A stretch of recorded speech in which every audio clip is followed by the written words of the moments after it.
الحمد لله وكفى وسلام على عباده الذين اصطفى أما بعد فأعوذ بالله من الشيطان الرجيم بسم الله الرحمن الرحيم ياسين والقرآن الحكيم إنك لمن المرسلين على صراط مستقيم تنزيل العزيز الرحيم لتنذر قوما ما أنذر آباؤهم فهم غافلون لقد حق القول على أكثرهم فهم لا يؤمنون صدق الله العظيم یاسین والقرآن الحکیم، قسم ہے قرآن کی جو حکمت والی ہے۔ انک لمن المرسلین، آپ یقیناً پیغمبروں میں سے ہیں،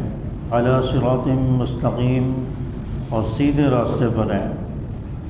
تنزیل العزیز الرحیم،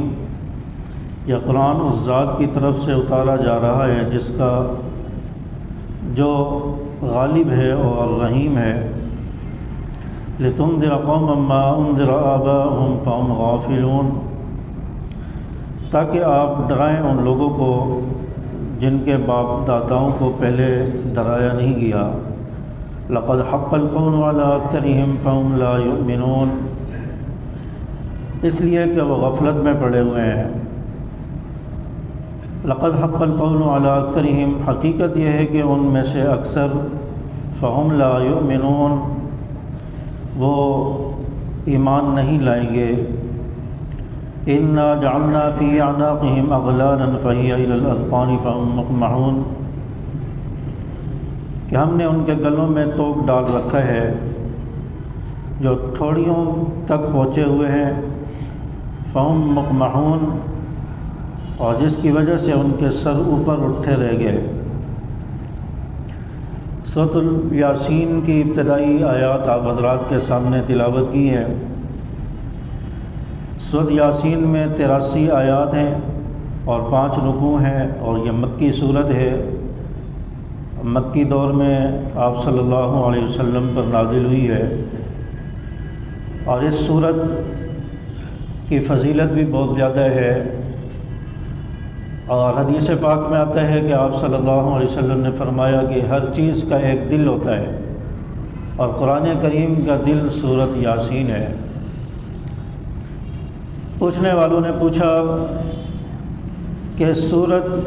کا دل کیوں کہا، اس کو قرآن کا دل کیوں کہا جاتا ہے؟ تو حضرت امام غزالی رحمۃ اللہ علیہ نے اس کا جواب دیا ہے۔ فرماتے ہیں کہ انسان کی زندگی کا دار و مدار اس کے دل کے اوپر ہوتا ہے، اور انسان کے ایمان کا دار و مدار جو ہے وہ توحید اور رسالت اور نبوت پر ہے، آخرت پر ہے۔ تو اس صورت کے اندر توحید اور رسالت اور آخرت پر مفصل گفتگو ہوئی ہے، اس وجہ سے اس صورت کو قرآن کا دل کہا جاتا ہے۔ اور اسی طرح ایک اس کا جواب یہ بھی ہے کہ دل جو ہے یہ سینے کے بالکل درمیان میں نہیں ہوتا، بلکہ بائیں جانب ہوتا ہے، بائیں پسلی کے ساتھ ہوتا ہے۔ اور سورۃ یاسین بھی قرآن کے بالکل درمیان میں نہیں ہے، بلکہ درمیان سے ہٹ کر ہے، یعنی 22ویں پارے سے شروع ہو رہی ہے اور 23ویں پارے میں ختم ہو رہی ہے۔ اگر درمیان میں ہوتی تو پھر 15ویں یا 16ویں پارے میں ہوتی ہے اس کے شروع میں۔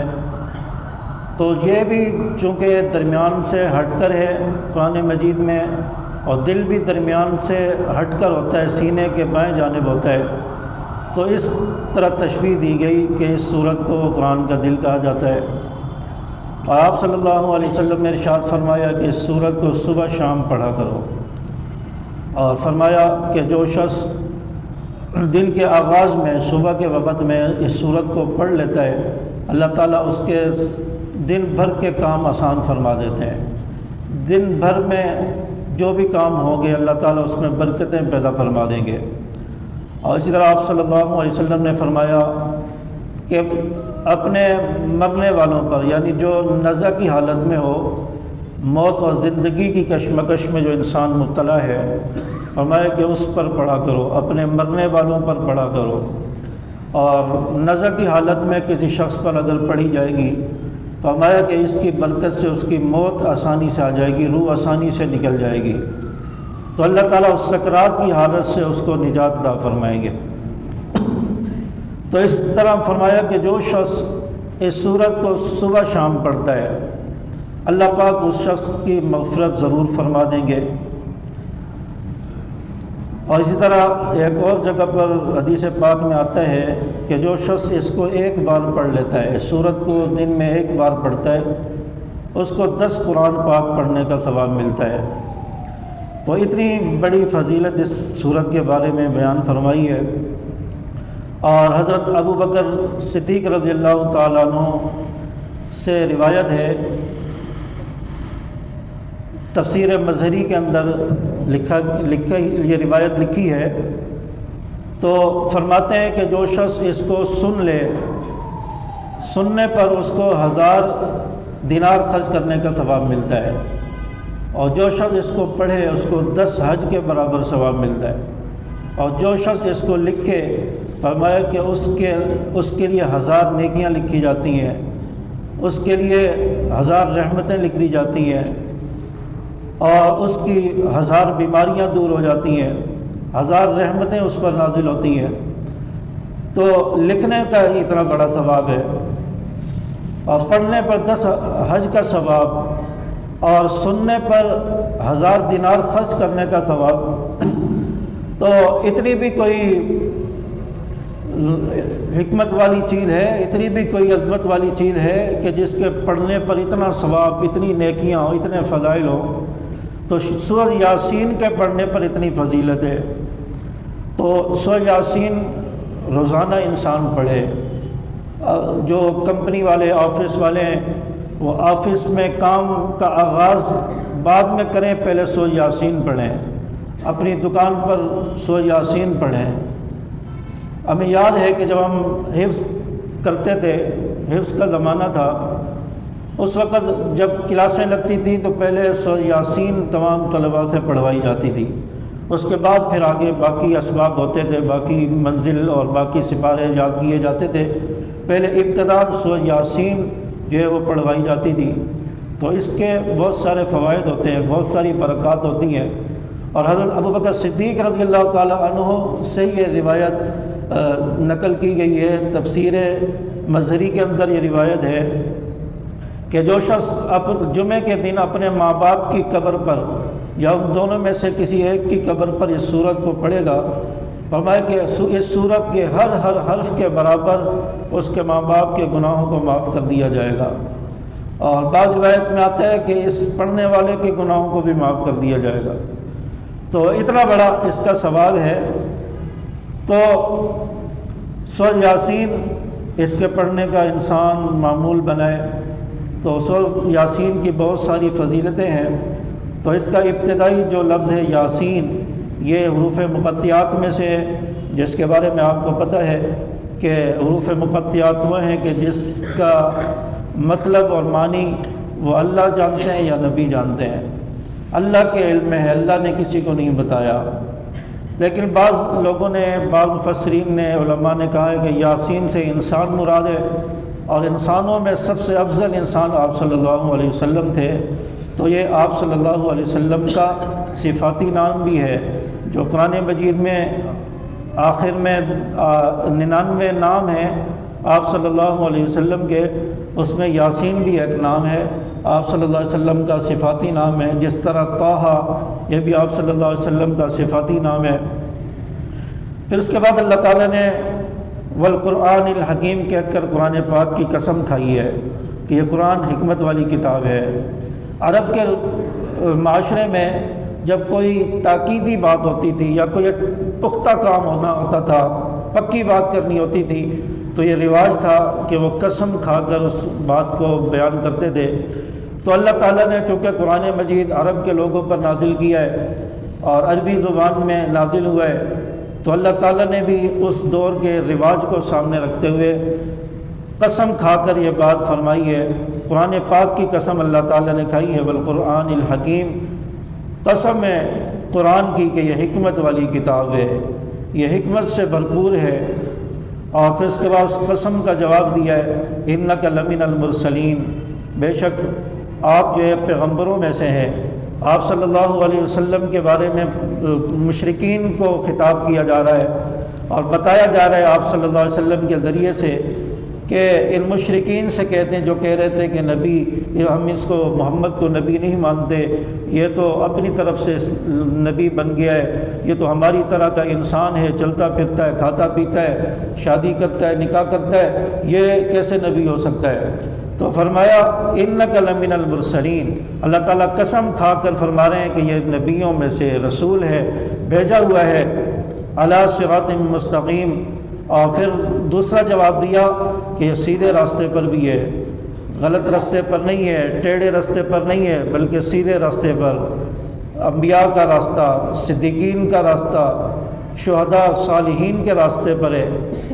ان لوگوں کے راستے پر ہے جن پر اللہ تعالیٰ نے انعام فرمایا ہے۔ ہم سورۃ الفاتحہ میں ہر نماز کے اندر یہ پڑھتے ہیں، اہدنا الصراط المستقیم، اللہ میں سیدھے راستے پر چلا، صراط الذین انعمت علیہم، ان لوگوں کا راستہ جن پر تو نے انعام کیا ہے۔ اور انعام یافتہ لوگ کون سے ہیں؟ وہ اللہ تعالیٰ نے آگے وضاحت فرما دی،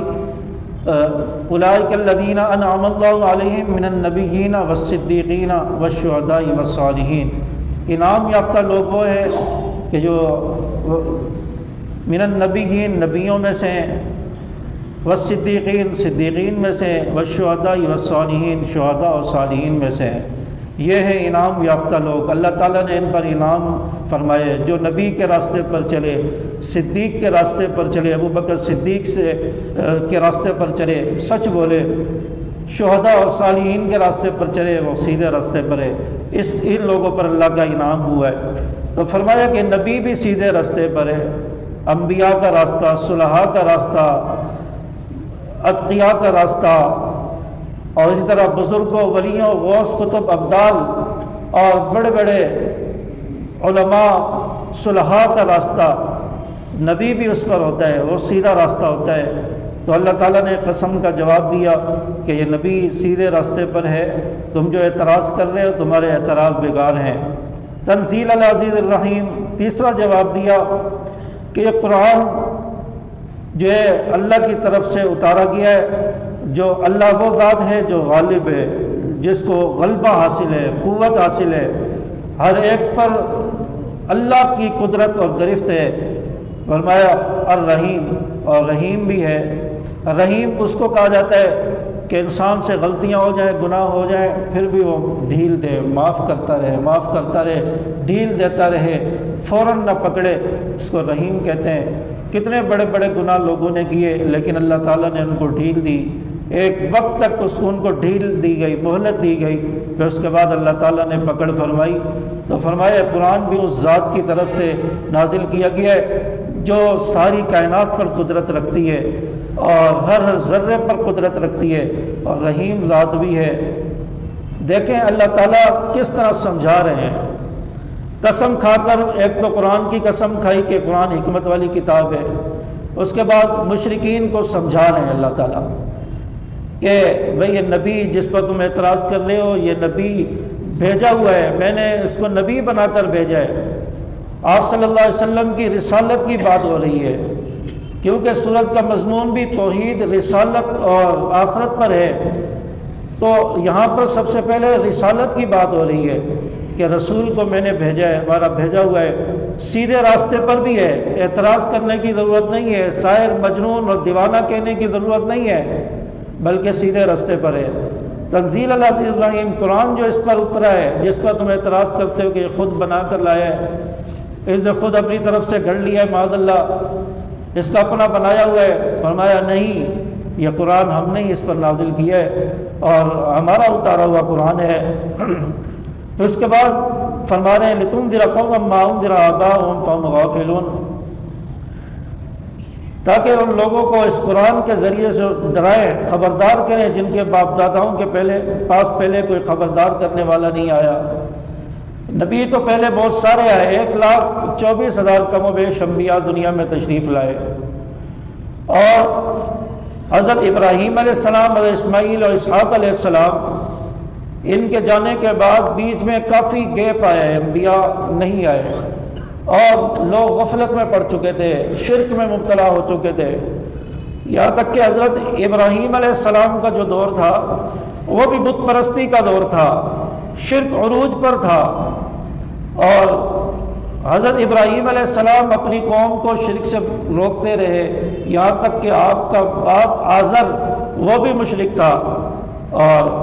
قوم نے اپنے بت بنا کر رکھے ہوئے تھے، عبادت خانہ تھا، اس میں کئی سارے بت تھے، وہاں جا کر پوجا پاٹ کرتے، وہاں جا کر منتیں مانگتے تھے اور ان کی عبادت کرتے، ان کی پوجا کرتے تھے۔ تو حضرت ابراہیم علیہ السلام نے اس مشرک قوم سے اس وقت ٹکر لی ہے اور ان کو بتایا ہے کہ اللہ جو ہے وحدہ لا شریک ہے، اللہ کی عبادت کرو، کوئی اس کا شریک نہیں ہے، کوئی اس کے علاوہ معبود نہیں ہے۔ اور اسی جرم میں حضرت ابراہیم علیہ السلام کو نمرود نے آگ میں ڈالا، حضرت ابراہیم علیہ السلام کی اللہ تعالیٰ نے حفاظت فرمائی ہے۔ تو یہ حضرت ابراہیم علیہ السلام کا دور بھی بت پرستی کا دور ہے۔ پھر حضرت ابراہیم علیہ السلام، اسماعیل علیہ السلام، اسحاق علیہ السلام کے دنیا سے جانے کے بعد پھر جو بیچ میں آپ علیہ الصلوۃ والسلام تک جو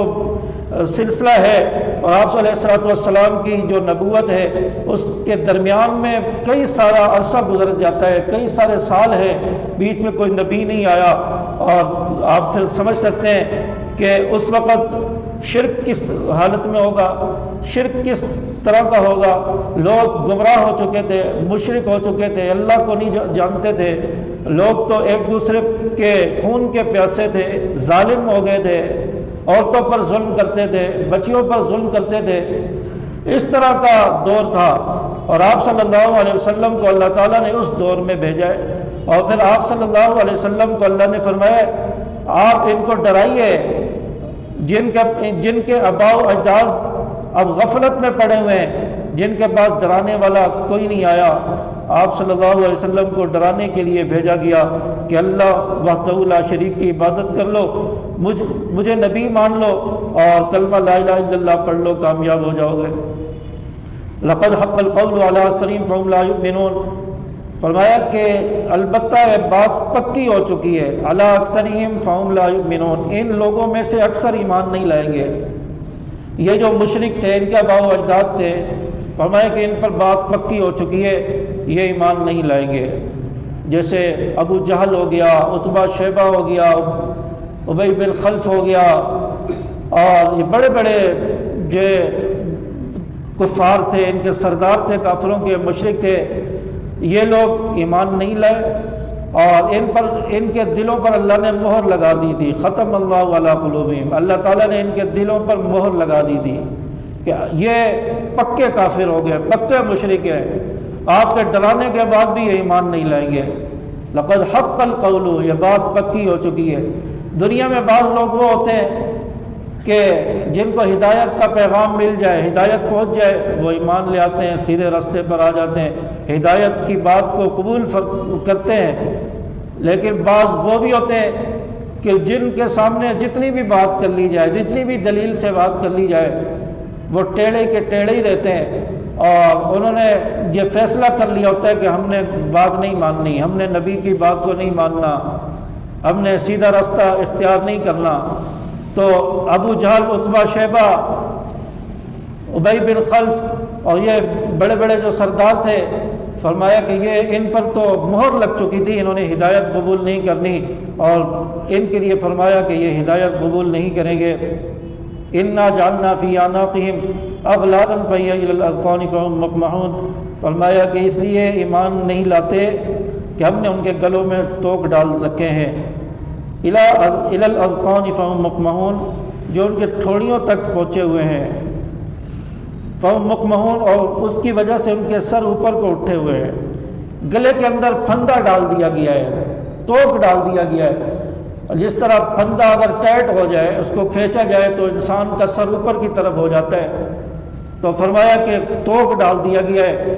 اور اس کی توق ایسا ڈالا ہے کہ جس کی کھچاؤ کی وجہ سے ان کے سر یوں اوپر کو اٹھ گئے، اب ان کو سیدھا راستہ سامنے نظر ہی نہیں آ رہا، کچھ نظر ہی نہیں آ رہا، وہ مکمہون، ان کے سر اوپر اٹھے رہ گئے۔ تو یہ آیت جو ہے ابو جہل کے بارے میں نازل ہوئی ہے۔ ابو جہل لوگوں سے کہتا تھا، اپنے لوگوں سے کہتا تھا کہ جب میں نے نبی کو دیکھ لیا، محمد کو دیکھ لیا، تو میں ان کو قتل کر دوں گا۔ تو جب آپ صلی اللہ علیہ وسلم آگے تشریف لائے، نبوت مل گئی، لوگ کہتے تھے تو بڑے دعوے کرتا تھا میں محمد کو قتل کر دوں گا، نبی تو آگے، محمد تو آگے، تیرے دعوے کدھر گئے؟ تو یہ آپ صلی اللہ علیہ وسلم کو قتل کرنے کے لیے آگے بڑھا۔ بیت اللہ میں آپ صلی اللہ علیہ وسلم نماز پڑھ رہے تھے، اور اس نے کہا کہ میں پتھر آپ صلی اللہ علیہ وسلم کے سر پر مارتا ہوں اور آپ صلی اللہ علیہ وسلم کو قتل کر دوں گا معاذ اللہ۔ اس نے پتھر اٹھا کر مارنا چاہا تو اللہ تعالیٰ نے اس کو اندھا کر دیا، اور اس کو آپ صلی اللہ علیہ وسلم نظر ہی نہیں آئے۔ اور جب واپس آیا، واپس آ کے لوگوں کو کہنے لگا کہ میں اس طرح اندھا ہو گیا، مجھے تو نظر ہی نہیں آیا کہ نبی کہاں ہیں، محمد کہاں ہیں، ان کی آواز مجھے سنائی دے رہی تھی، باقی کچھ نظر ہی نہیں آ رہا تھا۔ تو ایک مخزومی شخص تھا، اس نے کہا کہ میں جاتا ہوں، میں جا کر پتھر ماروں گا، میں قتل کر کے آتا ہوں۔ وہ بھی اسی طرح گیا، اس نے جا کر آپ صلی اللہ علیہ وسلم کو پتھر مارنا چاہا، وہ بھی اندھا ہو گیا، اور اس کو آگے سے اونٹ نظر آنے لگا، اونٹ کی طرح کی کوئی چیز نظر آنے لگی جو ابھی اس کو چیر پھاڑ کر کھا جائے گی۔ تو یہ شخص بھی اندھا ہو گیا اور کہنے لگا، واپس آیا اور آ کر کہنے لگا کہ مجھے بھی کچھ نظر نہیں آیا، مجھے تو ایک اس طرح کی چیز، اونٹ کی طرح کی چیز نظر آنے لگی اور قریب تھا کہ مجھے کھا جائے، تو میں تو ڈر کے مارے واپس آ گیا۔ چنانچہ آپ صلی اللہ علیہ وسلم کی اللہ تعالیٰ نے اس طرح حفاظت فرمائی۔ اور اسی طرح ایک اور شخص کے بارے میں آتا ہے کہ وہ بھی آپ صلی اللہ علیہ وسلم کو قتل کرنے کے لیے گیا، اور کفار کے، قریش کے جو لوگ تھے انہوں نے مشورہ کیا کہ آپ صلی اللہ علیہ وسلم کو کس طرح قتل کیا جائے۔ تو مشورے میں حضرت ابو جہل بھی تھا اور اس میں ولید بن مغیرہ بھی تھا، ان دونوں نے مشورہ کیا کہ نبی کو کس طرح قتل کیا جائے۔ چنانچہ فیصلہ ہو گیا نبی کو قتل کر دیا جائے، بیت اللہ میں جا کر پتھر مارا جائے۔ ولید بن مغیرہ کو یہ کام سونپا گیا۔ ولید بن مغیرہ وہاں پر گیا آپ صلی اللہ علیہ وسلم کو قتل کرنے کے لیے۔ فرماتے ہیں کہ آپ صلی اللہ علیہ وسلم کی آواز اس کو سنائی دیتی تھی، لیکن آپ صلی اللہ علیہ وسلم نظر نہیں آتے تھے۔ تو اللہ تعالیٰ نے اس طرح پردہ ڈال دیا تھا ان کی آنکھوں پر، اور آپ صلی اللہ علیہ وسلم کو اللہ تعالیٰ نے اس طرح محفوظ فرمایا، اور اسی بات کو آگے ارشاد فرمایا وَجَعَلْنَا مِن بَيْنِ أَيْدِيهِمْ سَدًّا وَمِنْ خَلْفِهِمْ سَدًّا فَأَغْشَيْنَاهُمْ فَهُمْ لَا يُبْصِرُونَ۔ ہم نے ایک آڑ کھڑی کر دی ان کے سامنے بھی اور مشرکین کے پیچھے بھی، فَأَغْشَيْنَاهُمْ فَهُمْ لَا يُبْصِرُونَ، اور ہر طرف سے انہیں ڈھانپ لیا جس کے نتیجے میں انہیں کچھ نظر ہی نہیں آتا تھا۔ یعنی آپ صلی اللہ علیہ وسلم کو اللہ تعالیٰ نے حفاظتی حصار میں لے لیا، اور آپ صلی اللہ علیہ وسلم ان کو نظر نہیں آتے تھے۔ اور یہ ولید بن مغیرہ بھی ناکام واپس لوٹا۔ پھر یہ جب واپس آیا اپنے لوگوں کو بتایا، تو اس کے ساتھ پھر اور بھی لوگ شامل ہو کر یہ بھی آپ صلی اللہ علیہ وسلم کو قتل کرنے کے لیے گئے۔ آپ صلی اللہ علیہ وسلم ان کو نظر نہیں آتے تھے لیکن تلاوت سن سکتے تھے۔ تو اللہ تعالیٰ نے فرمایا کہ میں نے ان کی آنکھوں پر پردہ ڈال دیا تھا، آپ صلی اللہ علیہ وسلم کو میں نے ڈھانپ لیا تھا، اپنی حفاظت میں لے لیا۔ آپ صلی اللہ علیہ وسلم ان کو نظر نہیں آتے تھے، ان کے آگے اور پیچھے میں نے آڑ بنا دی، اور یہ پھر آواز کی طرف جاتے تھے کہ آواز کہاں سے آ رہی ہے، آپ صلی اللہ علیہ وسلم کی آواز کہاں سے آ رہی ہے۔ یہ اس آواز کی طرف جب جاتے تھے تو آواز ان کے پیچھے کی طرف سے آنے لگتی تھی، جب یہ پیچھے آتے تھے آواز آگے کی طرف سے آنے لگ جاتی تھی۔ تو آپ صلی اللہ علیہ وسلم تک بہرحال یہ نہیں پہنچ سکے۔ تو اللہ تعالیٰ جس کی حفاظت کرنا چاہتے ہیں پھر اس طرح اس کی حفاظت کرتے ہیں۔ پھر کوئی بڑا سے بڑا جابر ہو، کوئی بڑا سے بڑا ظالم ہو، کوئی اپنے وقت کا کوئی بڑا سے بڑا مکار اور ظالم ہو، ابو جہل جیسا بھی ہو، فرمایا کہ وہ پھر ناکام ہوتا ہے، پھر وہ اپنے مقصد میں کامیاب نہیں ہوتا۔ اللہ تعالیٰ نے حضرت موسیٰ علیہ السلام کی حفاظت فرمائی، فرعون سے بچایا۔ ایک جگہ پر آ کر جب آگے پھنس گئے، اب آگے راستہ نہیں ہے، سامنے دریا آ گیا، حضرت موسیٰ علیہ السلام پریشان ہو گئے، پیچھے فرعون ہے، آگے دریا ہے، میں کہاں جاؤں؟ اللہ تعالیٰ نے پانی میں راستے بنا دیے، دریا میں راستے بنا دیے، راستے کھول دیے۔ وَمَن يَتَّقِ اللَّهَ يَجْعَل لَّهُ مَخْرَجًا، فرمایا جو اللہ سے ڈرتا ہے اللہ تعالیٰ اس کے لیے راستوں میں راستے بند راستوں میں راستے بنا دیتے ہیں، راستے بنا دیے۔ حضرت موسیٰ علیہ السلام گزر گئے، لشکر گزر گیا، جب فرعون کی باری آئی، فرعون جب پانی میں داخل ہوا تو اللہ تعالیٰ نے اس کو غرق کر دیا، اپنے نبی کو بچا لیا۔ اللہ تعالیٰ ایمان والوں کی حفاظت فرماتے ہیں۔ حضرت ابراہیم علیہ السلام کو نمرود نے آگ میں ڈال دیا۔ حضرت ابراہیم علیہ السلام پیغمبر ہیں، نبی ہیں، اللہ تعالیٰ نے بچا کر دکھایا ہے۔ نمرود اس وقت کا سپر پاور ہے، آج جیسے امریکہ سپر پاور ہے، اپنے آپ کو سپر پاور کہتا ہے، اصل سپر پاور تو اللہ کی ذات ہے، باقی سارے اس کے آگے زیرو ہے۔ تو نمرود نے آگ میں ڈالا، اللہ تعالیٰ نے بچا کر دکھایا۔ نمرود کو پھر قتل بھی کروایا اپنے لوگوں سے۔ تو یہ اللہ تعالیٰ اپنے لوگوں کو دکھاتا ہے، مسلمانوں کو دکھاتا ہے، ایمان والوں کو دکھاتا ہے، جو میرے رستے پر چلے گا، جو پرہیزگار لوگوں کے انبیاء کے رستے پر چلے گا، اس کی اللہ تعالیٰ پھر ہر ظالم سے حفاظت فرماتے ہیں۔ تو اللہ تعالیٰ نے حفاظت کر کے بتا دیا،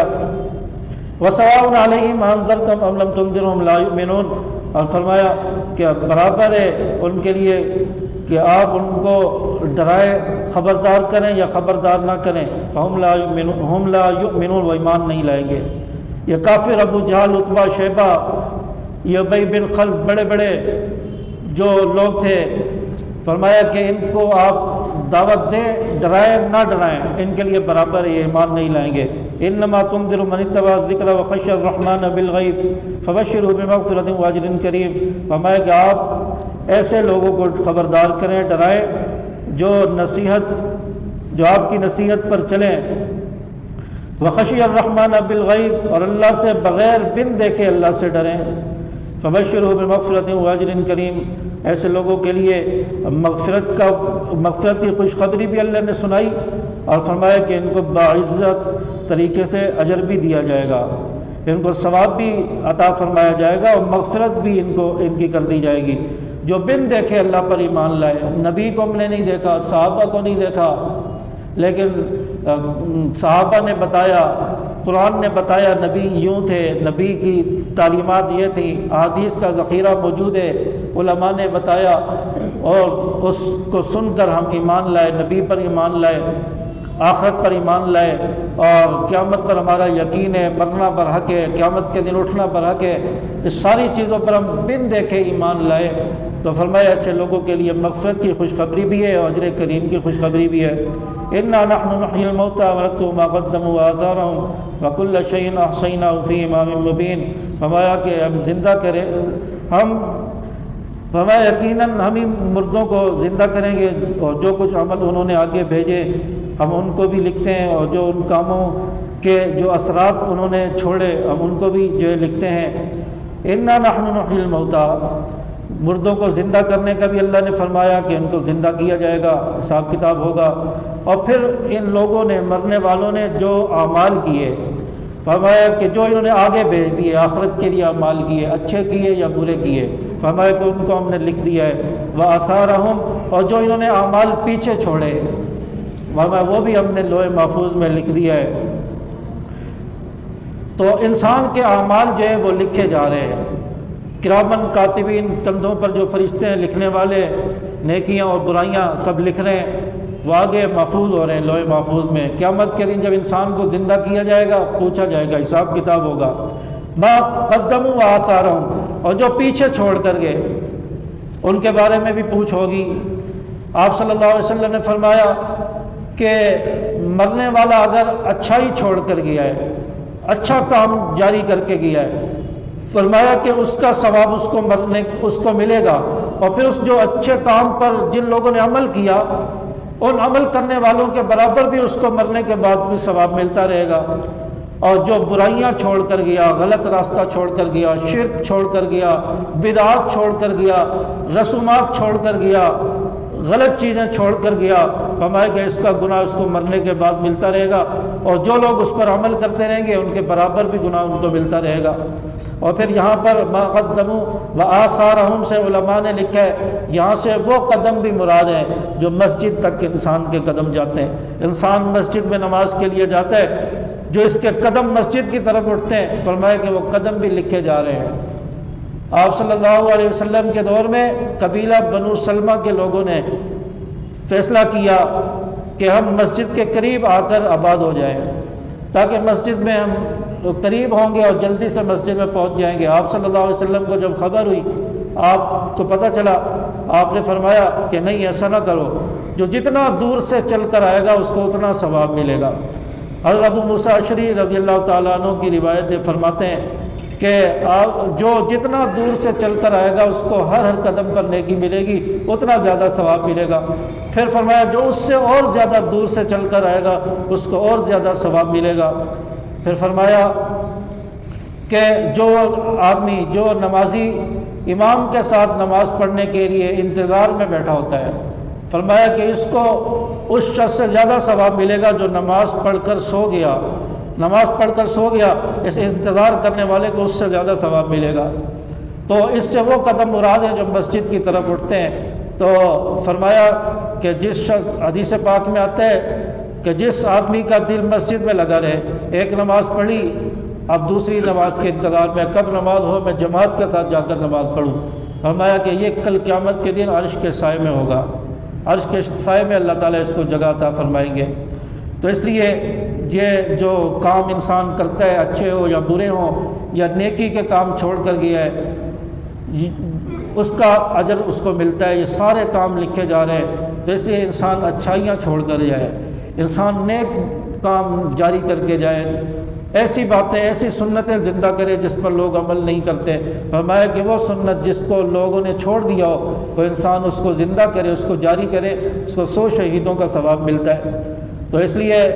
انسان دنیا سے جائے تو اچھائیاں چھوڑ کر جائے، اپنے خاندان سے، اپنے معاشرے سے، اپنے گھروں سے جو ہے برائیوں کو، رسومات کو، بدعات کو، خرافات کو، یہ سوئم 40ویں، یہ 11ویں، یہ 12ویں شریف، یہ ساری چیزیں چھوڑ کر جائے، اپنے گھر والوں کو روکے، تاکہ مرنے کے بعد بھی ہماری جو یہ خرافات و بدعات ہیں یہ جاری نہ رہے، ختم ہو جائے، تاکہ مرنے کے بعد ہم سے پوچھنا ہو۔ اللہ تبارک و تعالی ہمیں سمجھ عمل کی توفیق عطا فرمائے۔